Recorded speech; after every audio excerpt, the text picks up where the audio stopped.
The Newsday continues here on One News Now. I'm Riza Diaz.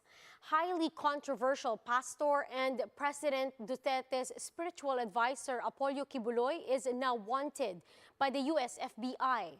How did his camp react to this? Camille Samonte tells us in this report. The US FBI publicly released its most wanted list in their website on Saturday, including Kingdom of Jesus Christ founder Pastor Apollo Quiboloy. This came after he and two other church members were indicted of sex trafficking and bulk cash smuggling in the US. Quiboloy's camp decried the move, questioning the timing of his release, as a federal grand jury indictment was made way back November 10 last year.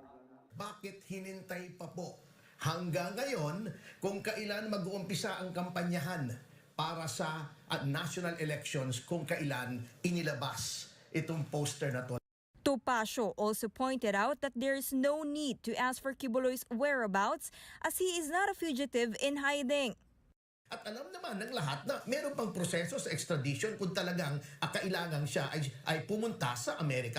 With this, Topacio believes that this is a deliberate move to tarnish President Duterte's reputation, a known friend of the pastor. Recall that Quiboloy had recently endorsed the candidacy of Ferdinand Marcos Jr. and his running mate Mayor Sara Duterte.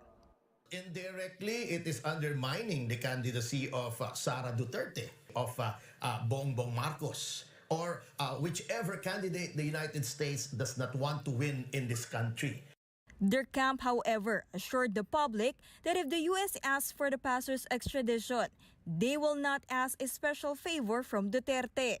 We will just rely on the provisions of law, on our justice system. The Justice Department, meanwhile, has yet to receive an extradition request. But Chief State Counsel George Orta II vowed to handle the case properly despite Quiboloy's connection to the president. Kung ano man yung magiging dapat na gawin ng Department of Justice, gagawin namin. Susundin namin kung ano ang sinasabi sa ating konstitusyon, sa ating batas, at dun sa tamang proseso, regardless dun sa mga involved na personality. Kasi whether si Pastor Quiboloy man yan o hindi kilalang tao, Orta also clarified that if Quiboloy and his associates get extradited, the U.S. court will still decide whether they are guilty or not from the accusations. For News 5, Camille Samonte, we are One News.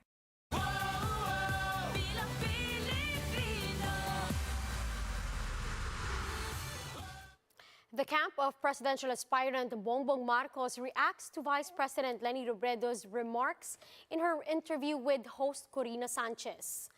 In a statement, Marcos' spokesperson, Attorney Vic Rodriguez, said they respect Robredo's views no matter how, quote, absurd it was. The camp added that the vice president further proved that she's only running to or for president to damage Marcos' reputation and not for public service. Rodriguez said they will continue to go against negative campaigning. This came in response to Robredo's interview where she highlighted that Marcos makes a mockery of the people by blatantly lying to them, and that he is as guilty as his father, late dictator Ferdinand Marcos Sr., for all the crimes he committed against Filipinos. Ako, anyone na minimake niya yung mockery, yung paniniwala ng tao na handang magsinungaling para lang ma-achieve yung kanyang ambisyon, yung kanyang greed, ay kailangan natin labanan. At hindi lang ako dapat yung lumalaban doon. We'll be back with more stories after the break. Keep it here on One News.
You're still watching One News Now. I'm Riza Diaz. The Health Department logs over 8,300 new COVID-19 cases, less than 10,000 for the sixth straight day. That brings the total caseload to over 3,609,000. 126,000 are undergoing treatment. Active cases make up over 3% of the tally. The virus, meanwhile, killed 312 patients overnight, with the death toll now standing at more than 54,500. The fatality rate remains low at 1.5%. Total recoveries are now at 3,428,000 after over 18,400 survivors were logged. 95% of all the cases have recovered. 21.5% out of some 38,000 tests recently conducted yielded positive results. That's the lowest positivity rate since January 1. Let's now take a quick look at today's other top stories. A number of bar takers have been disqualified in this year's exams for allegedly violating the honor code while taking the test. The Supreme Court says some deliberately entered testing centers without disclosing that they've had previously tested positive for COVID-19. There were also those who smuggled mobile phones inside the examination rooms. Unioil Philippines says oil companies in the country are expected to raise pump prices again for the sixth straight week. On Tuesday, diesel is set to increase by up to 1 peso and 20 centavos per liter, while a 1 peso and 10 centavos hike is expected for gasoline.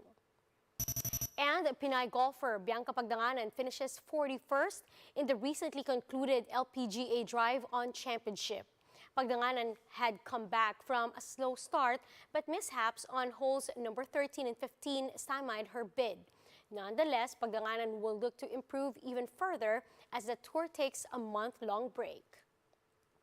Now, for more updates, visit News 5, The Philippine Star, and Business World Online. Visit our website, onenews.ph, for more in-depth analysis. You can also catch One News on Signal Play app. Register for a free account now at www.signalplay.com and stream One News live anytime, anywhere. I'm Riza Diaz. Mask on, wash hands, and stay safe, Philippines. We are One News.